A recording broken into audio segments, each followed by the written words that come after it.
নমস্কার, নিউজ ভ্যানগার্ডের এই মুহূর্তের আপডেটে আপনাদের স্বাগত। আমি অর্ণব রয়েছি আপনাদের সঙ্গে। প্রথমেই যে বিষয়টার দিকে নজর রাখবো, স্বাধীনতা দিবসের প্রাক লগ্নে আবারও জঙ্গিদের আস্ফালন কিন্তু রাজ্যে আবার প্রকট হয়েছে। বিগত দিনগুলোতেও বিভিন্ন সময় স্বাধীনতা দিবসের প্রাক লগ্নে আমরা দেখতে পেতাম যে জঙ্গিরা নানান রকমের সেখানে লিফলেট বিতরণ করতেন, হুমকি ধমকি দিতেন। কিন্তু এই মুহূর্তে দাঁড়িয়ে রাজ্যের নূকদন্তহীন জঙ্গিরা কিন্তু সক্রিয় হয়ে উঠেছেন এবং এই মুহূর্তে দাঁড়িয়ে যেটা খবর এসে পৌঁছাচ্ছে, ছামনুর মানিকপুর থানার সীমান্তবর্তী গ্রাম আরসিনাথপাড়াতে বিএসএফ এর উপর হামলা করে জঙ্গিরা। তাতে দুই বিএসএফ জওয়ান গুলিবিদ্ধ হন। বৈরীরা ছিনিয়ে নিয়ে যায় বিএসএফ জওয়ানদের হাতিয়ার। এই তথ্য নিশ্চিত করেছে পুলিশ আধিকারিকরা।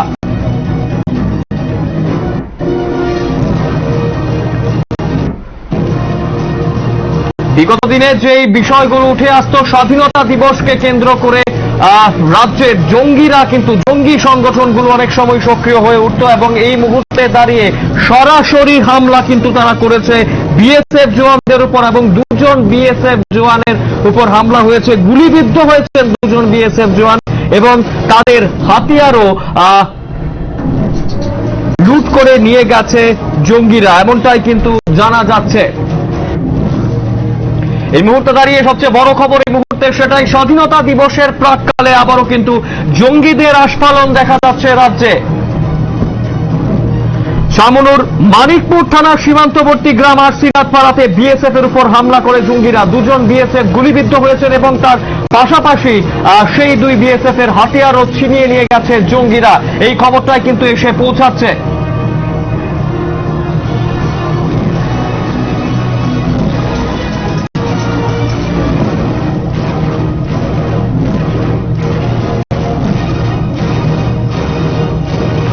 ত্রিপুরা রাজ্যে একসময় জঙ্গিদের বলা চলে অনেকটাই সক্রিয়তা লক্ষ্য করা যেত, কিন্তু বিগত দিনে বিভিন্ন রকমের পদক্ষেপের পর জঙ্গিরা কিন্তু অনেকটাই বলা চলে তারা থিতু হয়ে গেছিলেন। কিন্তু আবারও দেখা যাচ্ছে বিভিন্ন জায়গাতে জঙ্গিরা কিন্তু সক্রিয় হয়ে ওঠার একটা প্রচেষ্টা সেখানে জারি রেখেছেন এবং এই মুহূর্তে ছামনুর মানিকপুরে বিএসএফ এর উপর হামলা করেছে জঙ্গিরা এবং সেই হামলায় দুই বিএসএফ জওয়ান গুলিবিদ্ধ হয়েছেন। আমাদের সঙ্গে এই মুহূর্তে জুড়ে গেছেন আমাদের প্রতিনিধি তন্ময় চক্রবর্তী। আরো বিস্তারিত জানবো তার কাছ থেকে। তন্ময়, শুনতে পাচ্ছ?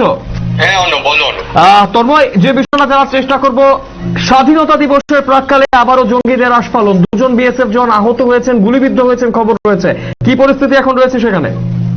দেখো অনু, এই ঘটনাটা সত্যি খুব চিন্তাজনক ঘটনা, কারণ 15 আগস্টের প্রাক মুহূর্তেই এত বড় একটা ঘটনা রাজ্যে ঘটে গেছে, যেখানে দুজন বিএসএফ এর অফিসিয়ালস শহীদ হয়েছেন যখন এনএলএফটি যে এনএলএফটি গোষ্ঠীর ক্যাডাররা সেখান থেকে ফায়ার করেছেন।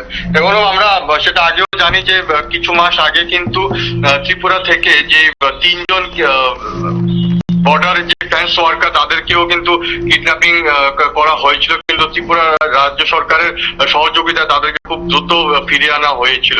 সেই ক্ষেত্রে অন্য আমি বলতে চাই যে যে ঘটনাটা আজকে ঘটেছে সেটা কিন্তু পানিসার, সেটা হয়েছে ধলাই ডিস্ট্রিক্টের আন্ডারে। একদম খুব ভোরবেলায় যখন দুজন বিএসএফ জওয়ান, এর মধ্যে একজন হচ্ছে সাব ইন্সপেক্টর, হ্যালো শুনতে পাচ্ছি তন্ময়? একজনের নাম হচ্ছে গিয়ে যিনি একজন, এর মধ্যে একজন কনস্টেবল রয়েছে এবং একজন রয়েছে সাব ইন্সপেক্টর অলোক। তো তারা সকালবেলা গিয়েছিল বর্ডার পেট্রোলিং এর সময়, তখন বর্ডার পেট্রোলিং এর টাইমে ওদের যে মিলিটেন্ট এবং বিএসএফ এর মধ্যেই সেই ফায়ারিংটা হয়েছিল। এদের মধ্যে ফায়ারিং এর জন্য দুজন যে বিএসএফ জওয়ান ছিল, এর মধ্যে একজন সাব ইন্সপেক্টর গুরু সিং এবং একজন কনস্টেবল রাজকুমার, ওরা মারা যায় অন স্পট। সেই ক্ষেত্রে বিশাল পরিমাণে বিএসএফ এর যে জওয়ানরা রয়েছে সেখানে ছুটে যায় এবং তাদেরকে আশঙ্কাজনক অবস্থায় হাসপাতালে নিয়ে যাওয়া হয়, কিন্তু সেই জায়গায় তারা তখনই তারা মারা যায়, কিন্তু কোনো লাভ হয়নি ওদেরকে হাসপাতালে নিয়ে গিয়েও। কিন্তু ওইখানে প্রচুর পরিমাণে বিএসএফ এর জওয়ান ডেপ্লয় করা হয়েছে, ওই জায়গাকে কর্ডন করা হয়েছে। একদম এই মুহূর্তে বিএসএফ আধিকারিকদের কি বক্তব্য রয়েছে গোটা বিষয়টাকে কেন্দ্র করে? সেখানে জঙ্গিদের বিরুদ্ধে কোনো অভিযান কি চালানো হচ্ছে? অর্ণব, এই মুহূর্তে কিন্তু বিএসএফ থেকে সেরকম কিছু ক্লিয়ারিফিকেশন আসছে না যে ওরা কি কোনো কিছু অপারেশন করবে কিনা। বাট অর্ণব, একটা জিনিস আমি বলতে চাই যে কিছুদিন পূর্বে ত্রিপুরাতে একটি খুব গুরুত্বপূর্ণ বৈঠক হয়েছিল, যেখানে রাজ্য এবং কেন্দ্রীয় সরকারের যে সিকিউরিটি এজেন্সিস গুলির একটি মিটিং বৈঠক হয়েছিল, এবং সেখানে কিন্তু এটা স্পষ্ট বলা হয়েছিল যে প্রায় 40 থেকে 50 জন এনএলএফটি জঙ্গি গোষ্ঠীর ক্যাডাররা এখনো বাংলাদেশে এবং ত্রিপুরা রাজ্য সীমান্তবর্তী এলাকাগুলিতে তারা এখন সেখানে রয়েছে, এবং তাদের যে আসা যাওয়া অ্যাক্টিভিটিস গুলিও কিন্তু ধরা পড়েছে। অর্ণব, একদম একটা বিষয় তন্ময়, আমরা যদি একটু পেছনের দিকে তাকাই, বিভিন্ন সময় কিন্তু এই স্বাধীনতা দিবসের প্রাক্কালে জঙ্গিরা নিজেদের সক্রিয়তা দেখাতে চাইতে বিভিন্ন রকম ভাবে লিফলেট বিতরণ করা বা বিভিন্ন রকমের হুমকি ভরা চিঠি তারা কিন্তু দিতেন। কিন্তু এই মুহূর্তে দাঁড়িয়ে দেখা যাচ্ছে সরাসরি বিএসএফ এর উপর আক্রমণ, শহীদ হলেন দুজন বিএসএফ। এই বিষয়টা আরো অ্যাগ্রেসিভ একটা মনোভাব তাহলে লক্ষ্য করা যাচ্ছে এই মুহূর্তে।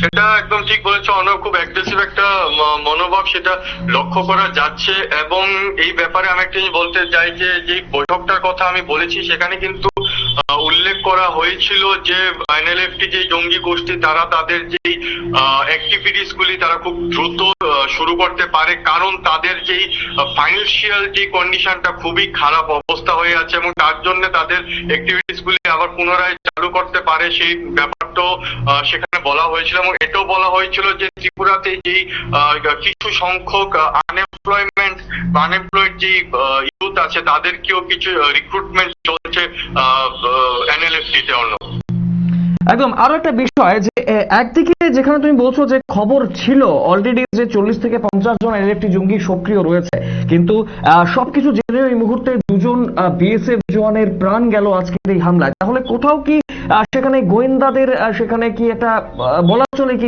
একটা খবরের ঠিকঠাক ভাবে তারা পাননি বা সূত্র ঠিকঠাক ভাবে কাজ করেনি, এমন কি একটা কিছু বলা যেতেই পারে?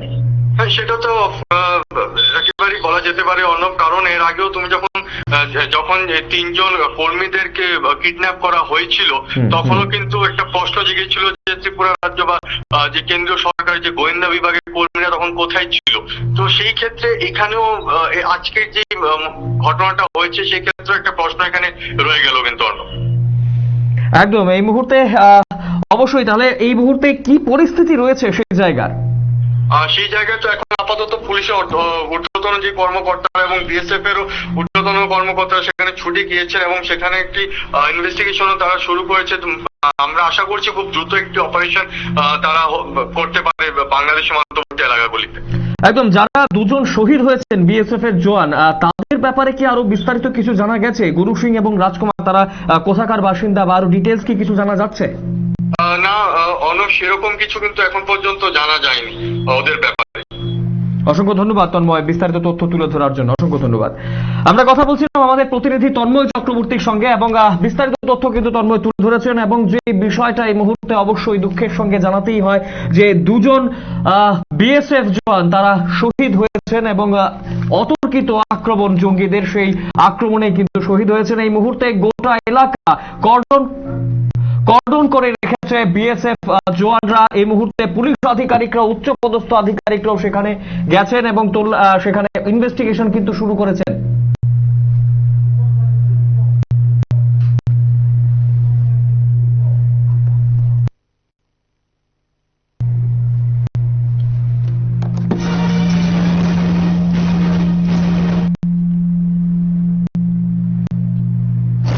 যেটা জানা যাচ্ছে সিকিউরিটি এজেন্সি বিগত দিনে 40 থেকে 50 জন এনএলএফটি জঙ্গি সেখানে সক্রিয় ছিলেন বাংলাদেশে, এই কথাটাই জানা যাচ্ছে।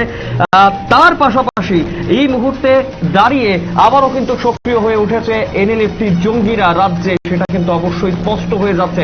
প্রশ্ন উঠছে যে গোয়েন্দা বিভাগ কি করছেন এই বিষয়টা নিয়ে।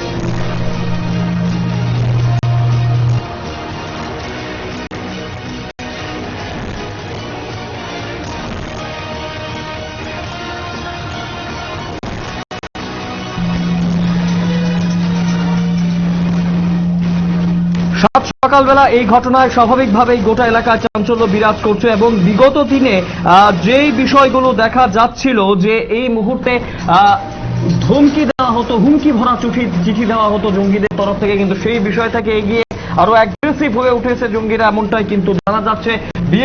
দুজন বিএসএফ আধিকারিক শহীদ হয়েছেন আজকের এই আক্রমণে, এবং স্বাধীনতা দিবসের প্রাককালে এই ঘটনা স্বাভাবিকভাবেই কিন্তু আরো চিন্তা বাড়িয়ে দিচ্ছে।